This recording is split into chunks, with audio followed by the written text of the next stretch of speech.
The ticking of the clock in Dr. Mason's office seemed unusually loud that Tuesday afternoon. I sat there, my hands trembling as I clutched the journal she'd given me 3 sessions ago. Inside were the dark secrets I'd been carrying for 16 years. "Take your time, Sophia," Dr. Mason said softly, her kind eyes watching me with patience I didn't deserve. At least, that's what my parents always said. I didn't deserve kindness. I opened the journal to the dog-eared page and began reading in a whisper. October 15th. Dad threw away my medication again. Said I was faking my ADHD for attention. Mom washed and laughed. Couldn't focus in class. Failed my history test. They locked me in the basement for 4 hours as punishment. Dr. Mason's pen stopped moving. I could feel her tension, but I continued. October 18th. Found out Mom's been cashing my grandmother's checks, meant for my college fund. When I confronted her, she slapped me and said I was ungrateful. Dad threatened to send me to military school if I told anyone. My voice cracked, but I forced myself to continue. This was my 3rd session with Dr. Mason, and the first time I'd found the courage to share my journal. The school counselor had arranged these therapy sessions after noticing my declining grades and concerning behavior. My parents had only agreed because it looked good to their country club friends. Having a daughter in therapy meant they were progressive parents. October 20th. They're getting worse. Mom sold my laptop, the one I saved up for my tutoring jobs. Said I didn't deserve nice things. When I cried, Dad made me kneel on rice in the corner while they ate dinner. They invited their friends over, told them I was being punished for stealing. Everyone laughed. Dr. Mason set her notepad down. "Sophia, how long has this been going on?" I stared at my worn sneakers, the only pair of shoes I owned. As long as I can remember, but it got worse after Grandma died last year. She was the only one who protected me, who loved me, who saw me. "Have you told anyone else?" I laughed bitterly. They made sure I knew better. "Who'll believe a worthless kid like you?" That's their favorite line, and they're right. They're respected doctors in the community. Mom runs charity events. Dad's on the hospital board. I'm just their screw-up daughter who can't even get straight A's. "You're not a screw-up, Sophia," Dr. Mason said firmly, "and I believe you." Those 3 words hit me like a physical force. I believe you. When was the last time anyone had said that to me?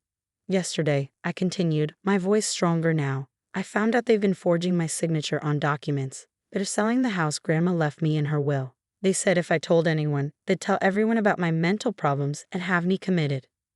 Dr. Mason's face remained professional, but I saw something flash in her eyes. "Sophia, what you've described isn't just abuse. It's criminal behavior. Financial fraud, medical neglect, physical and emotional abuse." "Please," I interrupted, panic rising. "You can't tell anyone. They'll know it was me." They'll what?" she asked gently. "What are you afraid they'll do?" I hugged myself, remembering last week's lesson in gratitude that left bruises hidden under my long sleeves. They always know when I've talked. Always, and then A knock at the office door made me jump. Dr. Mason's assistant poked her head in. "They're here." My heart stopped. "Who's here?" Dr. Mason leaned forward. "Sophia, I need you to listen carefully. After our first session, when you mentioned your parents withholding your medication, I had a legal obligation to report it. What you've shared today only confirms my initial concerns. Child Protective Services is here, along with the police." The room started spinning. No. You don't understand.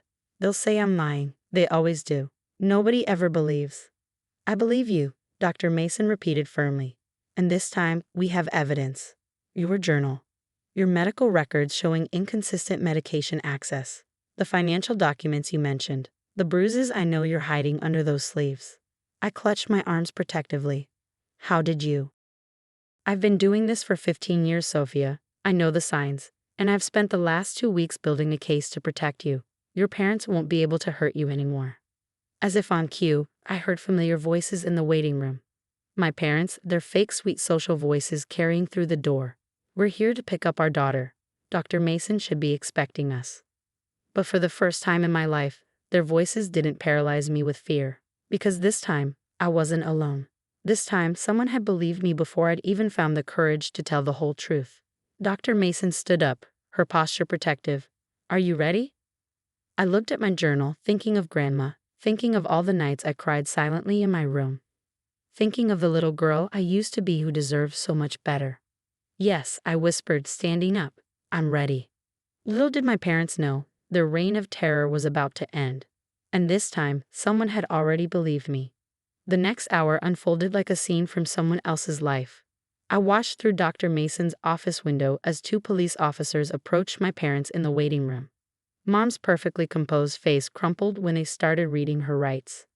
Dad's confident smile vanished when the CPS worker presented him with documentation of their years of abuse.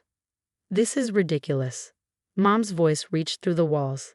We're respected members of this community. Do you know who we are? Yes, Mrs. Anderson, the female officer replied coldly. We know exactly who you are, and who you've been pretending to be. A social worker named Ms. Torres sat with me in Dr. Mason's office, explaining what would happen next. We have enough evidence for emergency removal, she said gently. You won't have to go home with them today, or ever again, if that's what you want. But where will I go? The question came out small, frightened. Your grandmother's sister, your great-aunt Elizabeth, has already agreed to take temporary custody. She's been trying to contact you for months. My heart jumped. Aunt Liz? Mom had always said she was dead, just like she'd said about all of Grandma's family. She's alive? I whispered. Miss Torres nodded, her eyes sad. Your parents have been intercepting her letters and calls. She became concerned when she couldn't reach you after your grandmother's death, especially regarding the house that was left to you. The house? My sanctuary during the brief visits Grandma had allowed before she got sick. The one place I'd felt safe. They were trying to sell it, I said. They tried, Miss Torres corrected. But they couldn't. Your grandmother's will was very specific. The house belongs to you, in a trust it can't touch. Aunt Elizabeth is the trustee. A commotion outside drew our attention. Dad was arguing loudly with the officers. She's manipulating you, he shouted. She's always been a problem child. Ask anyone. Dr. Mason stepped into the hallway. I did ask Dr. Anderson. I asked her teachers, who noticed the signs of neglect. I asked her previous doctors, who reported suspicious gaps in her medication schedule. I even asked her colleagues at the hospital, who witnessed your disciplinary discussions with your daughter in the parking lot. Mom's fake sobs echoed through the building. We only wanted what's best for her. Everything we did was for her own good. Making her kneel on rice was for her good. Dr. Mason's voice was steel. Selling her possessions, stealing her inheritance, forging her signature. You have no proof, Dad snarled. Actually, said a new voice, Detective Warner, according to his badge, we have quite a lot of proof, including video footage from your neighbor's security camera showing you locking your daughter out of the house last week, in the rain, at midnight. I heard Mom's sharp intake of breath. They hadn't known about the cameras. Miss Torres touched my arm gently. Sophia, we can leave through the back door. You don't have to see them. But something had shifted inside me. Hearing them try to lie, to manipulate, to control the narrative. It sparked something new, not fear, but anger. No, I said, standing up. I want them to see me leave. Dr. Mason smiled proudly. Are you sure? I nodded, clutching my journal, my evidence, my truth, to my chest. Walking into that waiting room was the hardest thing I'd ever done. Mom's mascara was streaked with fake tears. Dad's face was red with rage. They both froze when they saw me. Sophia, Mom said sweetly, darling, tell them this is all a misunderstanding. Tell them how much we love you. I looked at her perfectly manicured hands, hands that had slapped me countless times. At Dad's expensive watch, bought with money stolen from my college fund. I already told them the truth, I said, my voice steady, and this time, someone believed me. You ungrateful little. Dad started forward, but the officers blocked him. Goodbye, I said simply, turning away from their shocked faces. Miss Torres led me out to her car, explaining that Aunt Liz was already on her way from Oregon. We'd stay in a safe house until she arrived. As we drove away, I saw my parents being led to separate police cars in my rearview mirror. Mom was still crying dramatically. Dad was demanding his phone call. Are you okay? Miss Torres asked softly. I watched my childhood prison disappear around the corner. The weight of 16 years of abuse seemed to lift slightly from my shoulders. No, I answered honestly, but I think I will be. She smiled. Your Aunt Elizabeth. She sounds a lot like your grandmother. She's been fighting to find you for months. She never stopped believing something was wrong. I opened my journal, looking at the pages of pain that had become my key to freedom. I never thought anyone would believe me over them. That's what abusers do, Ms. Torres said.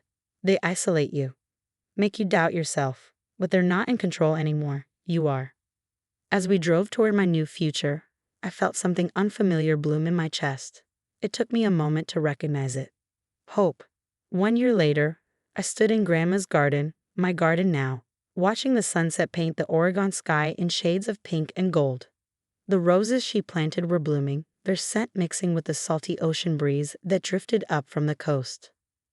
The trial had ended 3 months ago. My journal, combined with the mountain of evidence Dr. Mason and the investigators had gathered, left no room for my parents' carefully constructed lies.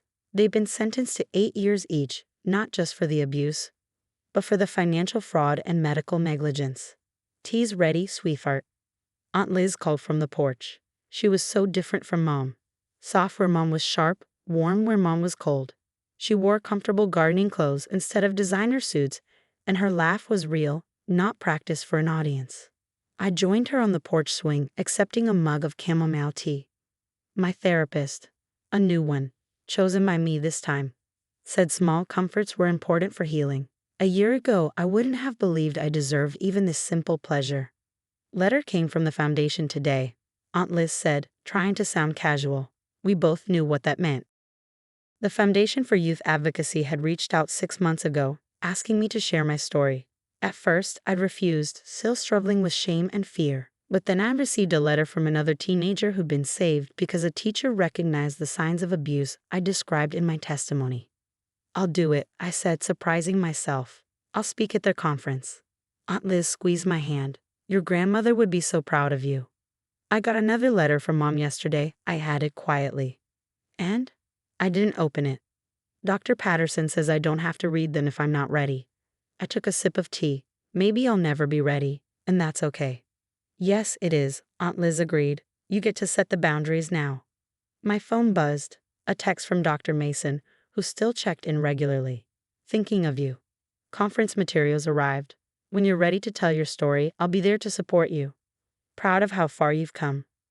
I smiled, remembering that terrified girl in her office a year ago. I barely recognized her now. The changes weren't just internal. I'd grown stronger, healthier. My ADHD was properly managed with regular medication.